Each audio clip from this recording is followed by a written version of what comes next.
This by comparison is trash.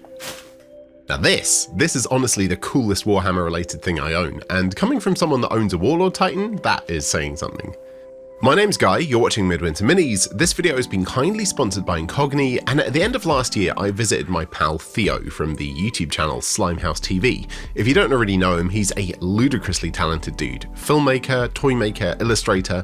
Honestly, he's just one of those people that seems to be amazing at everything. But anyway, he's been on a real Warhammer kick recently, designing and making a few different 40k inspired toys in the style of the vintage 80s and 90s toys from our childhoods. These are all just for fun, mind. He doesn't sell them, just for legal clarity. Games Workshop, don't you dare. It's safe to say that this has gone way beyond a hobby for him. He doesn't just do this for content, he lives and breathes this stuff. Not only is his studio an absolute retro paradise, his entire house is basically like a giant toy museum. It's a shrine to 80s and 90s pop culture, and I absolutely loved it. There were so many times something triggered an ancient memory buried in my brain, like, whoa, I remember these, or I had that, my best friend collected those. Absolutely amazing, but that's not the point of this video, it's just an awesome tangent. The reason I was there is that he wanted to give me one of his Space Marine toys, and not only that, he'd also made a cool little snowflake insignia pauldron just in case I wanted to make a Midwinter Minis Marine. And yeah, obviously that's what I'm gonna do, so let's just do it. Back at my studio, I unpacked the little box of joy. We've got some big stompy legs and a torso. Now, where Theo's toys are made of squishy, flexible material, this is hard resin, so the plugs won't fit. They'll just crack, so no worries. I want this to be a display piece more than a usable toy. We've got an absolutely enormous power pack, the size of this thing, honestly. There's a bolt pistol with a little projectile, just like you used to get in old toys, destined to be lost under the sofa, never to be found again. We've got some pauldron options, tactical squad marking, a blank pauldron, a snowflake emblem, and there's a good old-fashioned Mark 7 grill-moused helmet, as well as a Mark 6 beaky helmet. 2 mighty arms, a fierce little chainsword, and some big old hands to hold the weapons. Now let's get this ready to paint. It's quite big and heavy, and fully assembling it before painting it will be a bit of a nightmare to get in all around the individual bits, especially if I want big bold colours, so I'm going to keep it in sub-assemblies until it's pretty much done. First, I trimmed off and filed down the connection points on the torso and legs so I could just glue them on solid. Same thing with the head joint. To remove any resin dust or finger grease, I gave everything a scrub in slightly soapy water, and then I actually realised that if this is going to be a true Midwinter Marine, the emblem is slightly wrong. So I shaved off a tiny bit of one of the right arms of the snowflake. Did you notice that? The Midwinter Minis logo isn't symmetrical. It's never been symmetrical. There's a little nub missing from one of the branches. No. It's not a Mandela effect. Go back to any of my old videos and check it out. It's always been like that. Did I just break your brain? You're welcome. Anyway, it can't matter that much because I actually shaved down the wrong little branch, so, I mean, you didn't even notice before, so you're not allowed to judge me for being an idiot and shaving off the wrong bit. And to prime and base coat the model in one easy step, I'm going to use my very own signature series primer from the Colour Forge, Midwinter Ice. And I'm just going to leave it there because this isn't an advert for Midwinter Ice. If you want some, you can find it at the link in the description. 2 thin coats, letting it dry in between, and this thing looks ridiculously vibrant already. Let me show you some of the big bold colours I'm going to be using. This Reef Rager teal from TT Combat is basically identical. So now I've got my base colour sorted should I need to fix mistakes. I'm going to recess shade any creases and cracks with Caribbean Ocean from the Army Painter and highlight with Snow Blue from AK. For the reds, I'm going to go with this sports car red, which is the same paint I used on my recent 90s Blood Angels video. I love it. Instead of using black, I'm going to use this Vallejo German grey, so I've got space to shade darker in the recesses if I need to. The other core colours I'm getting out and ready are some Crypt Bone for the Purity Seal paper, some of this outrageous Ultra Krill Bismuth Yellow for the Aquila, and some OG bolt gun metal for the, for the bolt gun. Anyway, first things first, let's panel line and recess shade using the Caribbean Ocean Speed Paint. Theo painted his models in a very toy-like style, all big blocks of very bold colours, but I'd love to see how the same model would look by basically following the same paint guides and techniques that were used back in the day. He's absolutely packed the model with loads of details too, scratches, nicks, dents, so it'll be nice to really bring out all the textures where I can. He also doesn't know I'm doing this for a video, so stick around to the end and I'm going to show him the finished model, and I can't wait to see his reaction. Oh, terms? Yeah, cool, whatever. Uh-oh, did you just accept some terms on a website without reading the permissions? Yeah, we all do, but that's one of the ways we silently opt into all sorts of data collecting services. You probably already know there are hundreds and hundreds of companies out there called data brokers who, surprise surprise, create an alarmingly accurate digital profile of you and then sell that data to the highest bidder, which is, well, it's not ideal. Unless you don't mind sharing everything you've ever bought or searched for, your name, address, contact numbers, email, political alignment, social status, it's all there, and you want it gone, right? Well, good news and bad news. You're within your rights to manually request data deletion from all these companies, but do you have time to write to hundreds of companies? No, none of us do. Incogni does all that messy work for you. You just sign up and they handle the rest.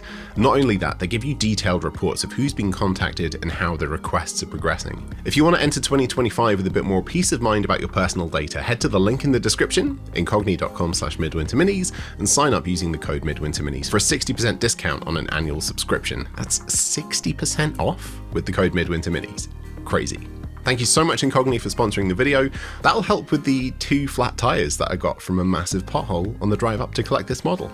Next up, let's use that German grey to base coat stuff like the under armour on the joints and the hands, as well as the handles on the weapons. Let's give the Aquila a base coat of that bismuth yellow, thinning it a little bit to make sure the texture stays nice and smooth, and whoa, even just 1 coat looks explosive. 2 coats is, well, it's almost too intense for the camera to capture properly. I messed up around the edges, but yeah, no worries, a bit of that Reef Rager teal will tidy it up nicely. Same goes for any areas that I was a bit untidy in the recess shading too. Now before I add too much detail on the other colours, I'm going to texture up the armour by sponging on a mix of snow blue and Reef Rager teal, focusing on the top sections of each armour plate as well as any sharp edges. This step is really simple, and it's a great way to add a kind of noisy, interesting look to any large bit of armour. I'm more used to doing this on big stuff like Warhammer tanks and mechs, but given this marine is so big, a technique like this will look great, I reckon. Once the sponging was done, I used the same mix to do a general edge highlight along any areas I thought might need it, so along panel lines and along hard edges, and I could be a bit thicker and rougher with these because the model's quite big and you'll see it from a greater distance than a tiny normal scale Space Marine. To add some intensity to the highest points and sharpest edges, I used the ice blue on its own, no mixing this time, but being very sparing with where I applied it.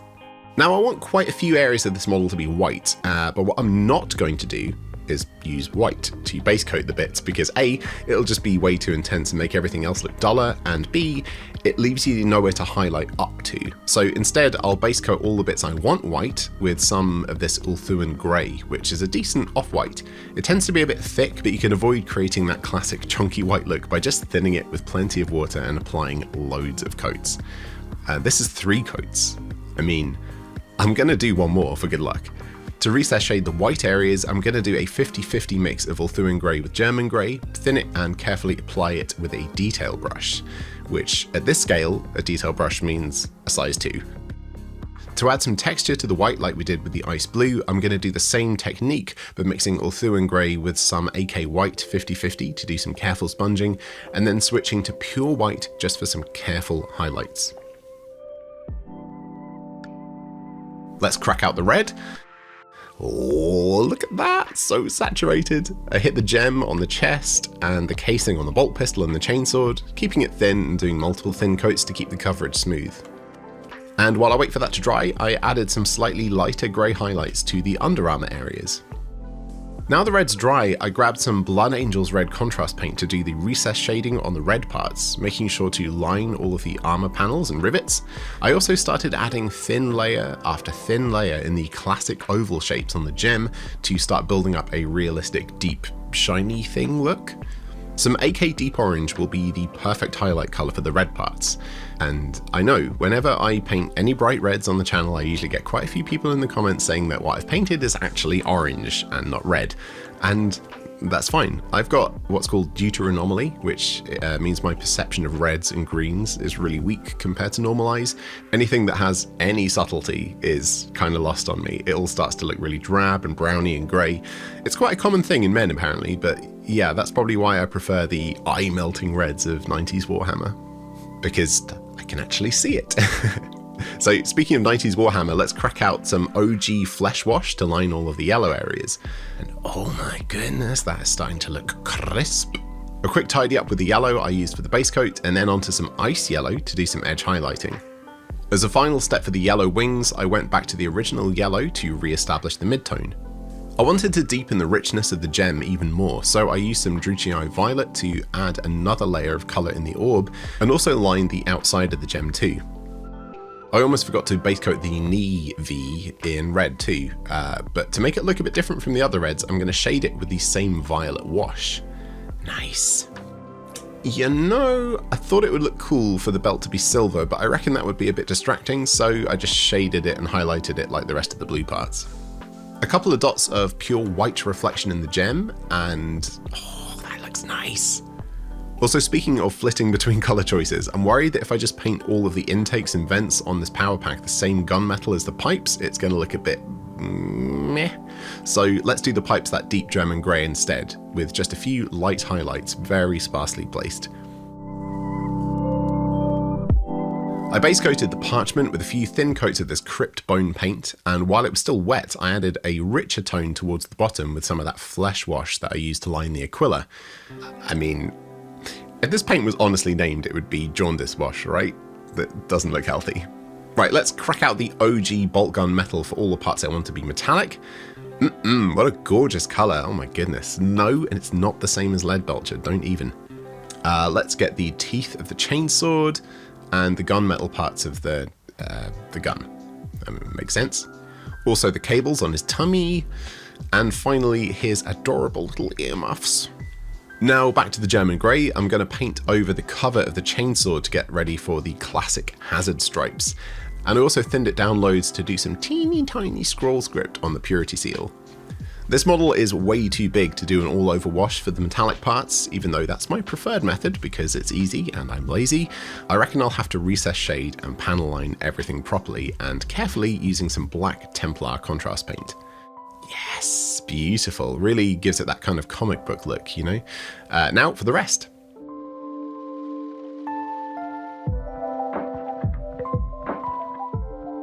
I then went around all of the metallic parts with this very bright aluminium paint to catch some of the pointier and more prominent bits. I mean, we're almost done.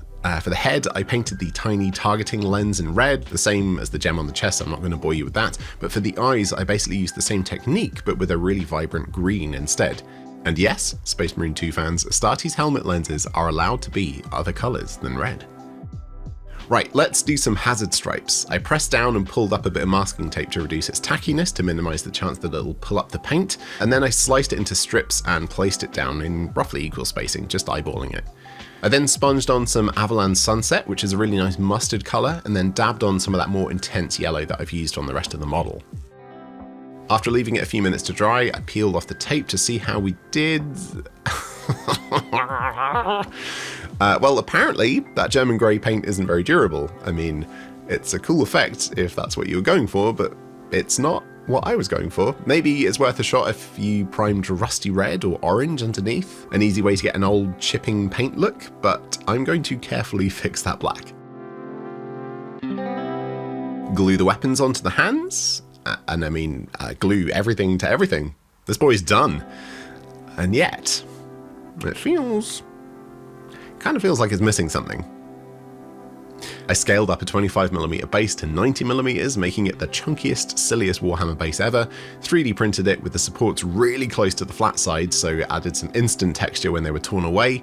I marked out where the feet are going to go, spilling over the edge, obviously, just like the classic Space Marines from the 90s always did, super glued some sand down, and primed it green. I'll obviously do a final rim job with Goblin Green, but I don't want to waste that precious out of production paint on all the sand, so I did a heavy overbrush with this Anaconda Green paint, which is close enough for rock and roll. A dry brush with that crazy bright green I used for the eyes, and then a final lighter dry brush of yellow to get that beautiful radioactive meadow look that defined early 90s 40k. And then, as promised, a couple of thin coats of Goblin Green around the rim to give it that air of authenticity. I glued the marine in place, and then, given how fragile some of the paint seems after that masking disaster, I'm going to give it several light coats of this spray varnish from Montana Gold, which is actually really, really good. Probably the best spray can matte varnish I've ever used.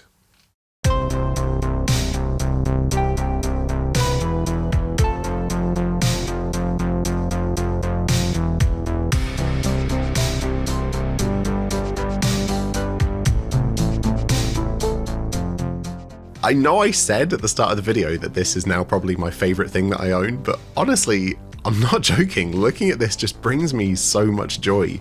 My very own little Space Marine mascot, made for me by an awesome friend, and painted up in the colours of my channel, that through some weird twist of fate went from a way for me to share my love of the hobby into my actual job.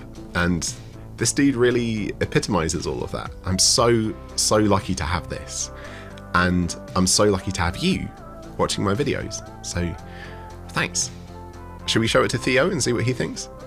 So I just got a message from Guy telling me that he's painted the marine that I gave him and he wants to see my reaction. So I was just working on my next video, but I've stopped everything, I've dropped everything, and we're gonna get straight into it. Let's do this. Straight away I can just see that he's absolutely killed it. Look at the gun, all the weathering and the chips, and he's gone with the Midwinter Mini shoulder pad that I gave him. He's even put it on a base. That base is insane. When I paint my figures, I do them all in like solid block colours because I want them to look like they came off a production run factory line in the 80s and the 90s, but he's gone with that really cool tabletop, old school Warhammer Games Workshop traditional style with the weathering and the chipping and the shading, and he's absolutely killed it. The gem in the chest, the eyes, oh mate. It brings me so much joy to see what a good job you've done on it and how much you obviously enjoyed painting it. But like when you give someone something, not only to know that they appreciate it, but they've took it to that next level and painted it and spent so long on it and done such a fantastic job. And me now knowing that this is going to take pride of place somewhere in his collection really means a lot to me. So yeah, I'm going to have to watch this like 10 times in a row, bro. The chest, the wings, the weathering, the shading, everything. You've really took it to that next level, and it's such a pleasure to see what an awesome job you've done to it. So you really did my figure justice, so thank you, mate. Nothing but respect. Absolutely killed it. Let me watch that again. Amazing. I'm so glad he liked it. He put so much time and effort into that sculpt, so I'm happy that it put a smile on his face. Now, obviously, please go check out Theo's channel, Slimehouse TV, if you like this kind of thing and want a closer look at the creative process behind designing toys and other general nerdiness. The guy literally lives and breathes his passion, and I'm sure you'll love seeing what he does. If you want another recommendation for imaginary retro toys, check out my pal Tammy, Tears of Envy on Instagram. She makes some absolutely wild toys, including Rogue Trader era Kenner-style dolls of various Warhammer and other pop culture things, complete with period-accurate packaging. Absolutely insane. And come on now, honestly, seeing these things side by side, which one would you prefer to own as an actual toy, given a choice? Let me know in the comments. And while you're writing that comment, obviously massive thanks to the channel's Patreon supporters who month after month, year after year, support me in what I do here on the channel, letting me continue to make free to watch hobby videos for your viewing pleasure. If you want to have your say in what I do with polls, join our Discord server, get a shout out when you join, follow the link in the description. And speaking of shoutouts, here's the newest members represented by delicious sausage chunks that my dog Nessa will now catch for your enjoyment. Right, this one is from Rich Meister, Cake, The Peeper, Tor Schmidt, Venator's Paints, and Joseph Topang. Whoa, 6 for 6, good girl. And that's it, thank you so much for watching. Don't forget you can get 60% off an annual Incogni plan at the link in the description with the code MidwinterMinis, and I'll catch you next time. But for now, it's all gone. It's all gone, darling. Maybe more next week.